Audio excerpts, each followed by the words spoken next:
Halo semuanya, kembali lagi di channel gua. Di video kali ini, gue bakal membreakdown episode 13 dari serial kartun Amphibia yang berjudul Ivy on the Run dan After the Rain. Sebelum mulai pembahasan, gue mau memberitahu kalau episode ini bakal mengandung spoiler. Jadi buat kalian yang belum nonton episode ini, gue sangat menyarankan kalian untuk nonton episode ini terlebih dahulu. Tapi kalau kalian udah siap, kita langsung masuk ke pembahasan dalam 3, 2, 1. Kita mulai pembahasan ini dari episode Ivy on the Run. Melihat dari judulnya, harusnya kita bisa menebak episode ini bakal bercerita seputar apa. Yap, episode ini bakal berfokus pada karakter Ivy. Bagi yang belum tahu, Ivy merupakan love interest dari main karakter kita, yaitu Sprig. Dalam episode ini, Ivy mengalami masalah dengan ibunya, yaitu Felicia, di mana ia selalu dikekang oleh ibunya agar menetap di dalam rumah dan melakukan kegiatan yang ia suruh. Sedangkan Ivy-nya sendiri lebih suka pergi keluar untuk berpetualang dengan Sprig. Bahkan ketika ia sedang bersama Sprig, Felicia selalu tahu di mana posisinya dan memintanya agar pulang ke rumah. Hal ini membuatnya sangat jengkel dan memutuskan untuk kabur dari rumah. Ivy juga mengajak Sprig untuk pergi bersamanya. Namun dalam perjalanan, Felicia seketika mengetahui posisi mereka. Ivy dan Sprig segera melarikan diri, tetapi akhirnya berhenti di tempat latihan Anne dan Polly. Oh ya, gue lupa memberitahu kalau Anne dan Polly dalam episode ini sedang berlatih Muay Thai. Namun karena plot mereka berdua nggak begitu terlalu penting, jadi gue bakal fokus ke cerita Ivy. Di momen ini, Ivy mengeluarkan semua unek-uneknya di depan ibunya. Sorry, it's just, I want to see the world, you know?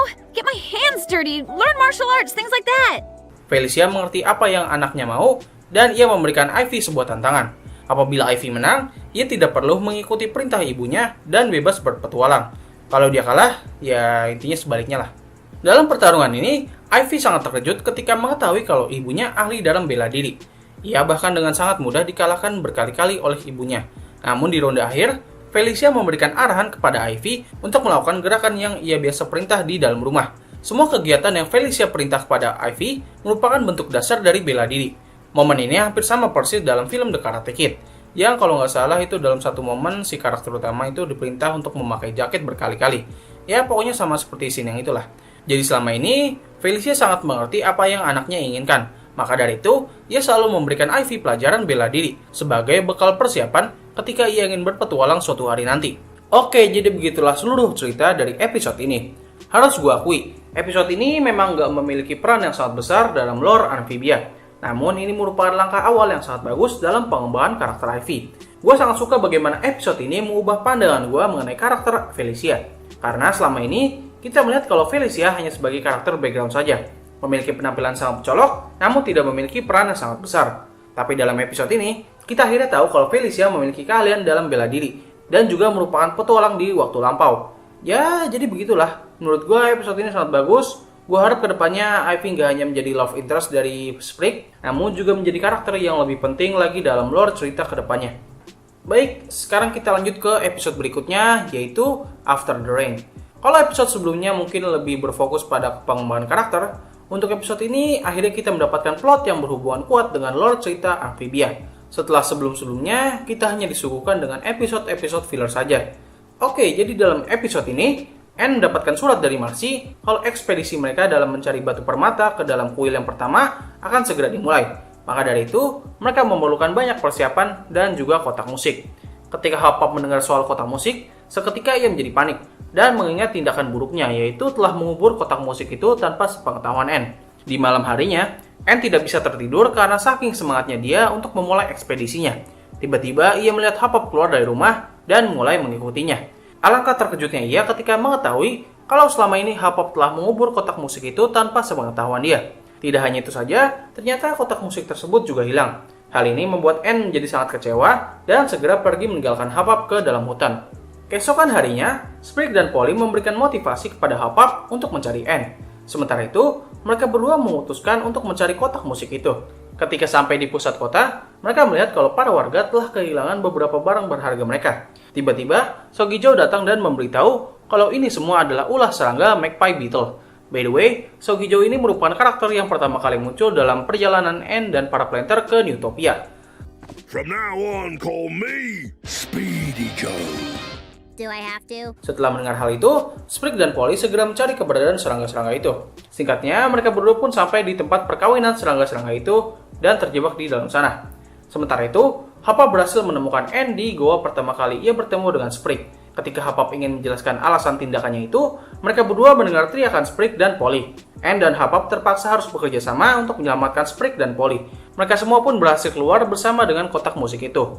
Namun Anne masih tidak percaya dengan Hapap dan berencana akan pergi lagi. Ketika ia akan pergi, Hapap menjelaskan penyebab ketakutannya selama ini. Dan disinilah akhirnya kita bisa mengetahui penyebab kepergian orang tua Sprig dan Polly. Jadi beberapa tahun yang lalu, ketika Hapap sedang berpergian, Wartwood diserang oleh sekawanan burung heron. Ketika penyerangan itu selesai, Sprig dan Polly berhasil selamat, namun tidak dengan kedua orang tua mereka. Hapap menyalahkan dirinya sendiri karena tidak berada di sana ketika penyerangan, dan ia telah berjanji untuk menjaga anak-anak sejak saat itu. Kalian mau tahu nggak apa yang membuat gue sangat terkejut dengan episode ini? Karena dalam episode Hopping Mall, yang merupakan momen di mana Anne dan para planter masih di Newtopia, kita diberikan momen mengharukan antara Anne dan Sprig sedang membicarakan soal ibu mereka. Anne sangat bersedih karena sangat merindukan ibunya, sedangkan Sprig pada saat itu sedang kebingungan karena dirinya merindukan seseorang yang ia sendiri tidak begitu ingat penampilannya. Ia dan Polly telah kehilangan kedua orang tuanya ketika masih sangat kecil. Can you miss someone you never actually knew? That's silly. I mean, of course you can't. Di episode itu, kita memang mengetahui kalau kedua orang tua Sprig dan Polly telah tiada, namun kita tidak diberitahu penyebab kematiannya. Dan di episode ini, kita akhirnya mengetahui penyebab kematian kedua orang tuanya, which is kind of dark to be honest. Setelah mendengar pengakuan itu, Anne langsung memeluk Hapap dan memaafkannya, diikuti dengan pelukan Sprig dan Polly. Mereka pun kembali ke rumah dan Hapap menunjukkan buku yang telah menjelaskan asal mula dari kotak musik, atau kalau dalam buku itu dinamakan Calamity Box. Oke, jadi begitulah seluruh alur cerita dari episode 13 yang berjudul Ivy on the Run dan After the Rain. Sebenarnya banyak banget yang mau gue bahas mengenai episode ini. Dan gue juga berencana untuk membuat video khususnya. Namun karena gue gak punya banyak waktu, jadi gue langsung aja membuat video pembahasan teorinya di video ini. Kita mulai dari teori yang sebenarnya udah cukup lama ada, yaitu mengenai siapa kedua orang tua Sprig dan Polly.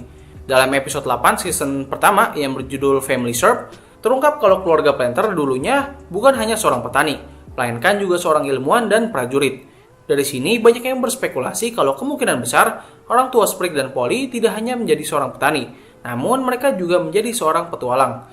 Jadi apa hubungannya teori ini dengan kedua episode yang baru saja gue bahas? Yang pertama dalam episode Ivy on the Run, Felicia mengatakan kalau dirinya dulu merupakan seorang petualang kecil. Jadi ada kemungkinan kalau Felicia memiliki hubungan yang cukup dekat dengan orang tua Sprig dan Polly. Yang kedua, gue sangat yakin kalau orang tua Sprig dan Polly masih hidup. Bagaimana gue bisa menyimpulkan hal ini? Well, kalau misalnya teori mengenai orang tua mereka adalah seorang petualang terbukti benar, ada kemungkinan kalau mereka berdua memiliki skill untuk mempertahankan diri. Meskipun burung heron merupakan makhluk yang sangat besar dan juga mengerikan, kita perlu ingat kembali dalam episode Prison Break, kedua burung heron dapat ditangani oleh Sasha dan juga Graham. Ini membuktikan kalau pada penyerangan heron di Wartwood, kedua orang tua Sprig dan Polly bisa menangani para burung heron itu dengan bantuan para warga. Namun yang jadi pertanyaan adalah, kemanakah mereka setelah berhasil mengusir para burung itu? Apakah mereka benar-benar dimakan bulat-bulat oleh burung heron hingga tidak menyisakan tubuh sama sekali? Atau mereka memutuskan untuk pergi berpetualang lagi tanpa sepengetahuan anak mereka?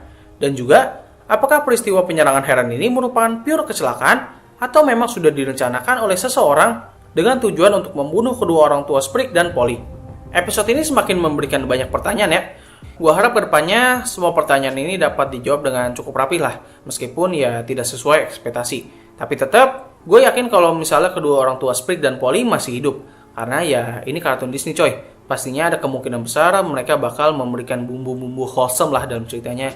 Yang gue maksud sini mungkin aja suatu hari Sprig dan Polly dapat bertemu kembali dengan kedua orang tua mereka. Tapi ya gue berharap sih enggak sih. Jahat banget gue ya. Oke, jadi begitulah pembahasan singkat mengenai teori seputar episode ini. Mungkin cukup sekian dari video gue. Terima kasih atas waktu yang telah kalian luangkan untuk menonton video ini. Gue undur diri, sampai ketemu lagi di video selanjutnya.